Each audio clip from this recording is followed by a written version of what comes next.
This is Your City Could Be Better, because it could be. I'm David Plotz. If you love your city and still complain about it, you're in the right place. Megan Harris, what's the favorite thing you used to be able to do in downtown Pittsburgh that you can't do anymore? Sober up at the McDonald's and walk down to the point and watch the sunrise. Not a thing. Can't do it anymore. McDonald's is gone?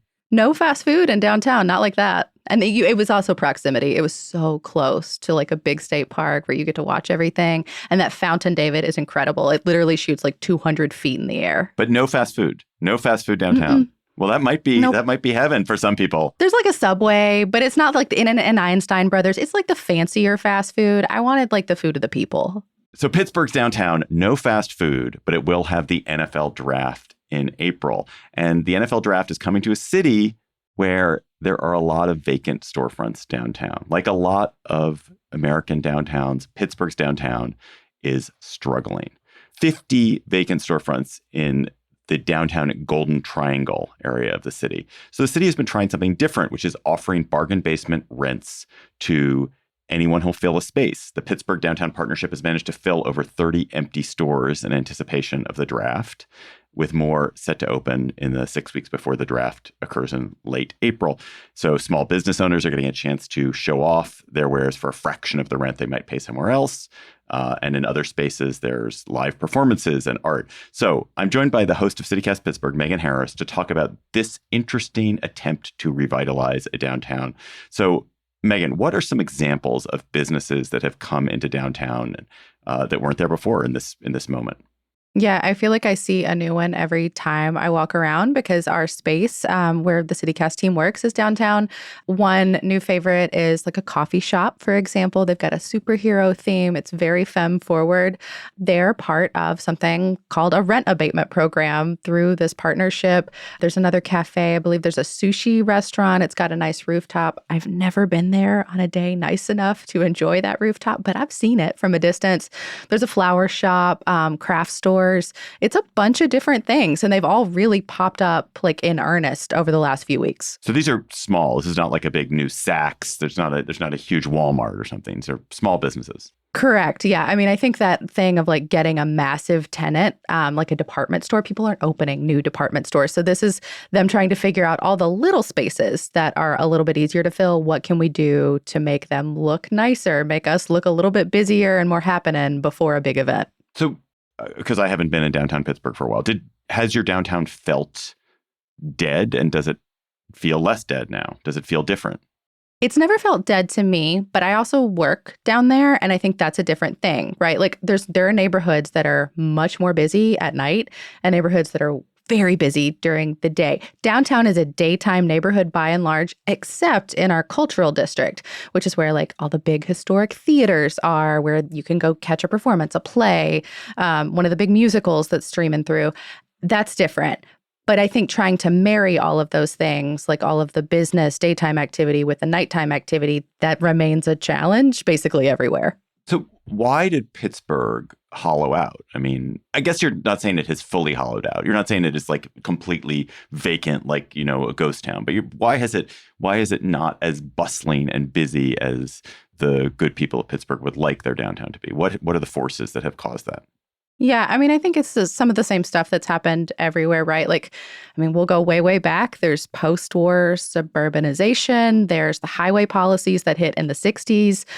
There's deindustrialization, which if you've ever been to Pittsburgh or aware of our legacy as the Steel City, that one hit pretty hard here in the 70s and 80s.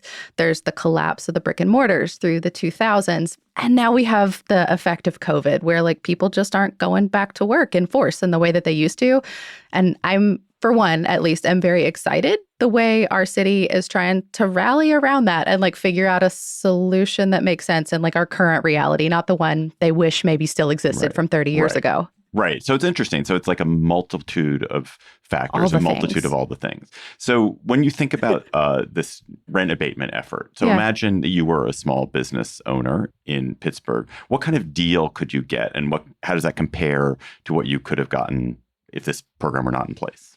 Yeah, I mean, I think it depends on what kind of space you want and how big you need it to be. So the way the rent abatement program works, that you get 50% off your total rent up to $2,000 for up to 12 months. So it gives you a chance to like try this thing for a set amount of time, but your lease has to be at least 3 years long to qualify. So you're getting it for the first Oh. year, but you're committing to being in the neighborhood. Oh, that's interesting. Yeah. So like if your total rent is $4,000, you have hit the sweet spot, my friend. That is the most amount of bang for your buck you can get. But like for that roughly average like rental price downtown right now, that would be like 125 square feet. That's pretty tiny. But for a lot of shops, that's more than enough to get the job done. So it just kind of depends where you fall on the scale. So what you're saying is like if you look at market price, that $4,000 a month, which is where you'd get the $2,000 abatement, it gets you about 125 square feet, which is just like one room. So if you want a bigger storefront and you're paying $6,000 or $8,000, you're still only getting $2,000 abated. Correct. And again, these are for folks, the way the rent abatement program works is you have the concept, you know what you want to do, you have found the space where you want to be, and you've also found your landlord, and you two have already negotiated this. Now you are going to this organization and saying, hi, hello, please help cover the cost of this check for at least the next 12 months. And it's working for a lot of people. Like they had to pause the program. They got so many applications. That is so interesting. And but in the period before this existed, because I didn't realize it's stretched for 3 years. So these are people are really making a commitment. It's not just, oh, I'm going to take advantage of this thing. I'll get the NFL draft money and I'll just be in here for 6 months and then I'm gone. It's like they actually have to commit to quite a significant time period. Yeah, and there are some leases among, like the original goal was they were trying to fill 20 storefronts. They got such a ridiculous outpouring that they're like, okay, maybe we can raise that number. So now the number's 50 headed into the draft, and they think they're going to meet the goal. And some of these leases, they said, not a ton, but a few have signed leases for 10 years. Why is that such a good deal? I mean, I guess 50% off your rent is a good deal, but not if it's, if it's 1 year on a 3-year lease. That's not an enormous shift in your finances. Why? Did you think it's that it brought attention to something? It was just like a little push to get people to try this? I think it's a combo of things. So like this rent abatement program is working in tandem with another one that the same organization, the Pittsburgh Downtown Partnership, is doing, which is a pop-up program. And that one comes with a matchmaking component. So for 6 to 12 month period, this is kind of, I think, what you maybe had in mind. For those, you raise your hand, say, I have an idea. I want to be downtown. They're like, okay, cool. We think you'd work here. We know the guy. We'll negotiate the lease for you. We'll help figure this out. So these two things are working in tandem to help people test their idea, test the market, make sure the market is ready for them, make sure that they are ready to own and operate a small business. And at least for the ones that are signing these longer leases, right? Like, I mean, running a small business is incredibly difficult. Like, yes, 3 years is not that long, but also like as an entrepreneur, like that's so much time of your life. And that first year is like enormously difficult. If you can make it through all the hiccups of getting that worked out, hopefully year 2 and year 3 get easier, right? And just so I understand it, the landlords are not eating any cost of this. The cost is being borne by the Pittsburgh Downtown Partnership. Who is paying for that? Yeah, so we have a lot of these here in Pittsburgh, but the PDP is funded a variety of ways. But these programs, rent abatement and pop-ups, they're being funded by a combo of corporate and private philanthropy. So organizations are coming and be like, we like things like this. They let the PDP act as like the liaison and decide who gets what.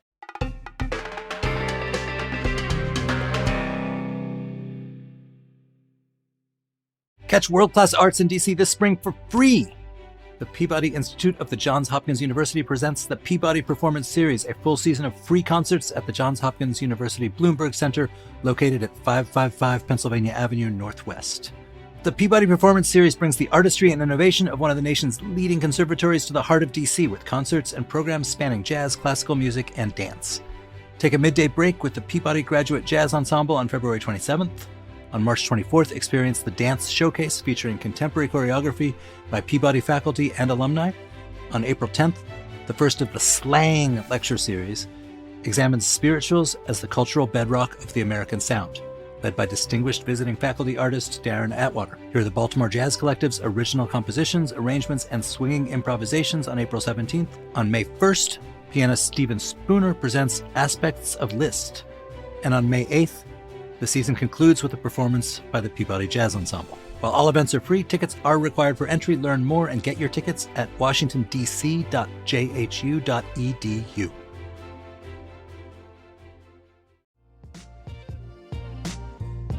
Life can change in an instant, and that can feel especially true in the winter months. One moment, everything feels normal, and the next, someone else's mistake turns your world upside down.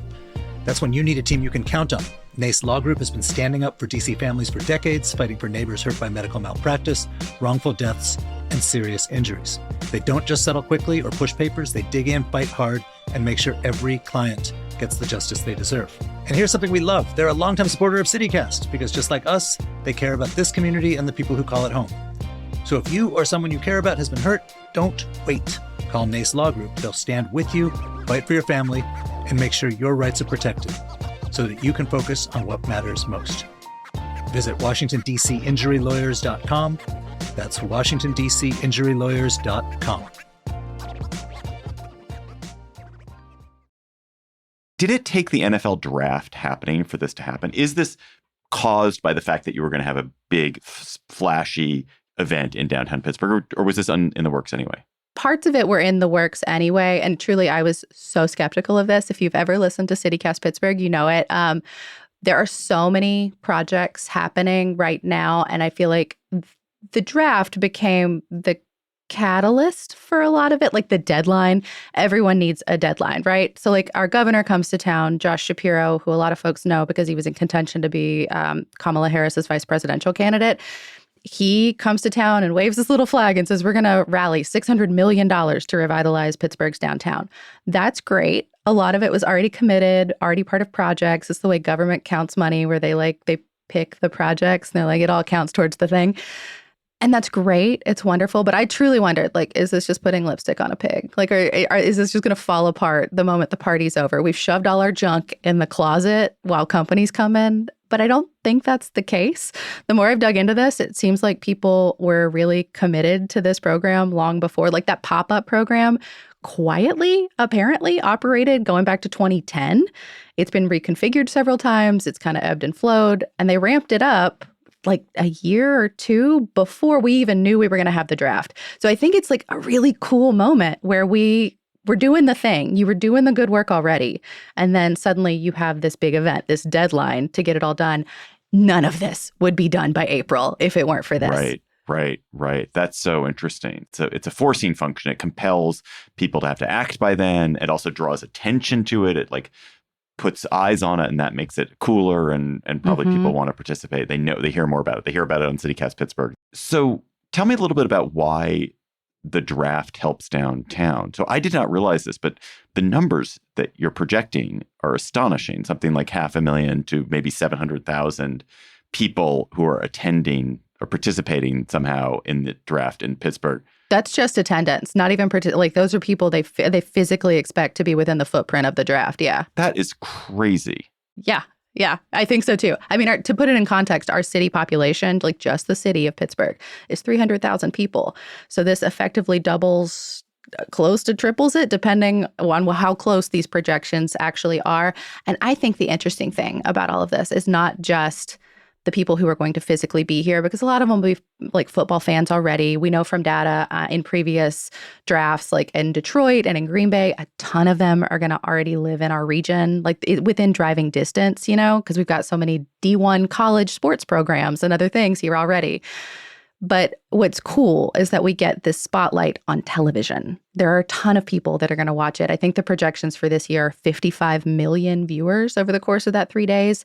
And that's the piece that I think is worth banking on, because Pittsburgh is beautiful. It's affordable. It's a really fun place to be. And I don't think it's on the lips of a whole lot of people. And this gives them a chance to actually talk about these cool things.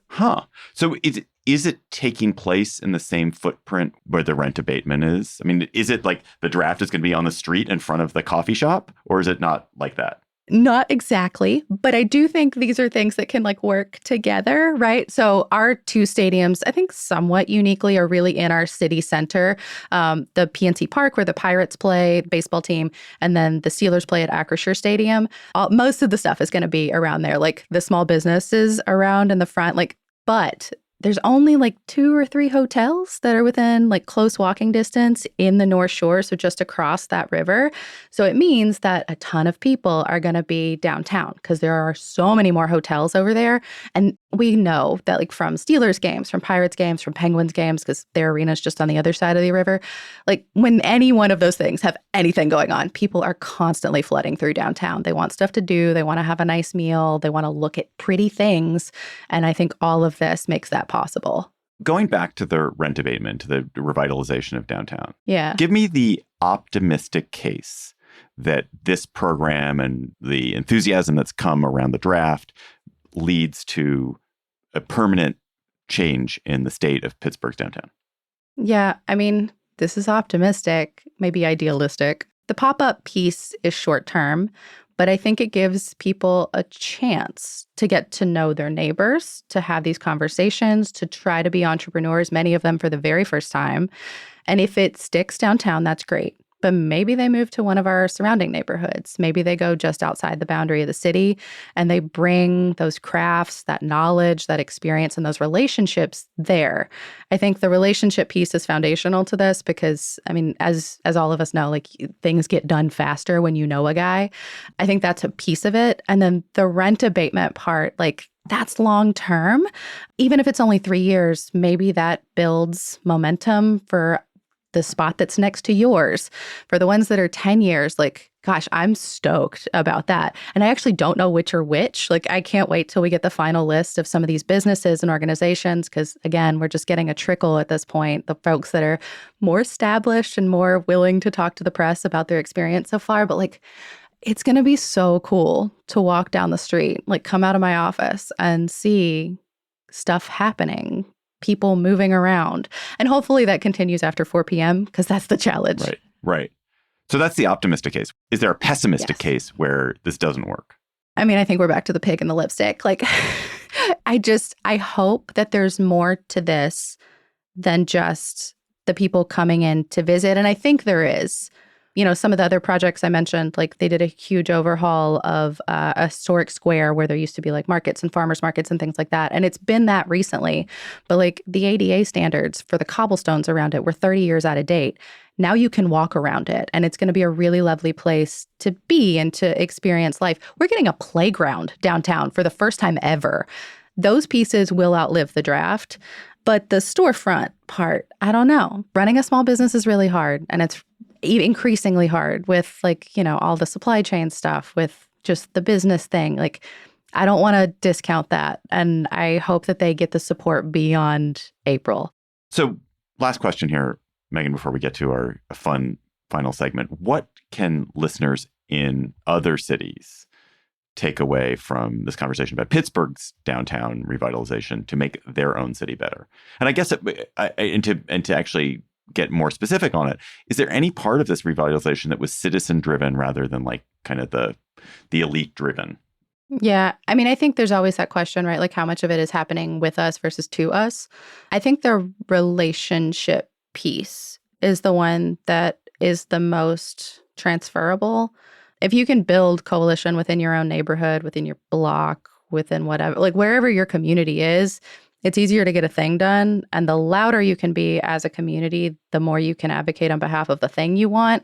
So like if that's like a composting ordinance, that's great. If it's a program like rent abatement in a major city neighborhood, that's awesome. But all of these things happen as ideas, and the ideas make more sense when you have people behind them and you have people willing to take a bet because they know you. They know you and you want to bet on this, so they want to bet on it too. Relationships. Build the relationships. Sorry, it's corny, but I think it's true. No, I think it's true. No, I don't know if you heard the first episode of Your City Could Be Better when I talked to Sean McPherson, our CityCast Twin Cities host, about sort of the organizing that takes place in the Twin Cities around the resistance to ICE. And one of the things when I asked him that same question, what could people in other cities do? And he was like, just get on a signal chat with your neighbors, not about, fighting ICE or opposing policies you don't like, just a chat where you and your neighbors can interact. And that in itself is a valuable thing, that those ties that you're building are valuable. And you're kind of saying that you're giving the small business commerce version of that same answer.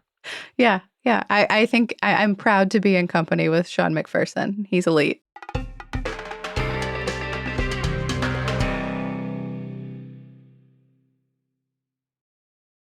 Okay, Megan Harris, let's now turn the tables. Let's go to a different kind of question. Thanks to listener Patrick O'Hare, we have a name for this segment. Word on the street. Word on the street. Ooh. Word on the street. So the question for today's Word on the Street, Megan, is, and I teed this up for you because you're from Pittsburgh, and people from Pittsburgh are second only to people from Boston in their just sanctimonious unbearableness around their sports team. This is about sports, isn't it? Yeah, okay. Yes. How does one handle a neighbor or a friend who refuses to support the local sports teams? I think I might be in the minority, but this does not bother me at all. Don't come. Don't pay attention. I don't care. The one pro tip I give people who truly could not care less about local sports is that if you check their schedule, that is the time you want to go to the grocery store. That's important. It's good to know. You need to know for traffic patterns, and you need to know when every grocery store in the city of Pittsburgh is about to be empty because they're all watching the game. You don't think there's an obligation if you live in Pittsburgh to know, okay, Mike Tomlin's leaving as coach, or we've signed Brett Favre, or Aaron Rodgers. You signed Aaron Rodgers. Okay, yeah, you got there. Aaron Rodgers. It was like decrepit Same former era, Green Bay different quarterback. You don't think there's an obligation to know that and to be in the game around that? Not really, honestly. I mean, it's not an obligation. I do think that there's a business of sports element to this that is tangible to all of us. We are taxpayers. Three River Stadium was demolished 26 years ago, which means that the lease for the two arenas I was just talking about, PNC Park and Acrisure, they're about to come up in 2030 and 2031. Do you want to pay for a brand new one? Do you want to deal with what DC just did and have the team threaten to leave? If you don't pay attention to sports at all, if you don't care about the Aaron Rodgers of it all, that's chill with me. But as a taxpayer, you absolutely should care where your money's about to go. And do you want that to go to Art Rooney to get a new roof for a potential Super Bowl, which will be so much bigger of a deal than the draft ever could be? I'm going to disagree with you. This is not, I think when you have a sports team that's good, I live in a city where all the sports teams, Washington, D.C., all the sports teams right now are pretty dire. And so no one really pays much attention to them. But if you have a sports team that's good, I actually think there's kind of a civic obligation to be excited about it and to engage with it. So you can have conversations. You can talk to somebody on the bus about the jersey they're wearing. And you can, that good feel, you were just talking about the connection, that good feeling of connection. It's a universal language, sports, not for everybody, but it's broadly, it is a place where people can find agreement. And I think it is kind of an obligation as a citizen of a city to connect and at least be aware of what's going on with the team and be able to sort of, have a smile when you see somebody who's wearing the jersey. Or know who to call a jag off today. I'm with you. I think you have a much more rich and fulfilled experience as a Pittsburgher if you were aware of our sports teams and their victories, their complete losses. But I also don't begrudge anybody for being nah, I'm tapping out. I could not care less about the high-paid men's sports of it all. Maybe if Pittsburgh had more women's sports representation, this would be a different thing. Fair. In DC, actually, in the last few years, the only good teams have been the women's soccer team and the women's basketball team. And there's a lot of love in the city for them. I've been banging the drum for a WNBA team in this town for a long time. The mayor has changed. I don't know how the new mayor feels about that. I'll save that one for another episode of CityCast. Megan Harris, host of CityCast Pittsburgh. Thanks for coming on. Your city could be better. Thanks, David.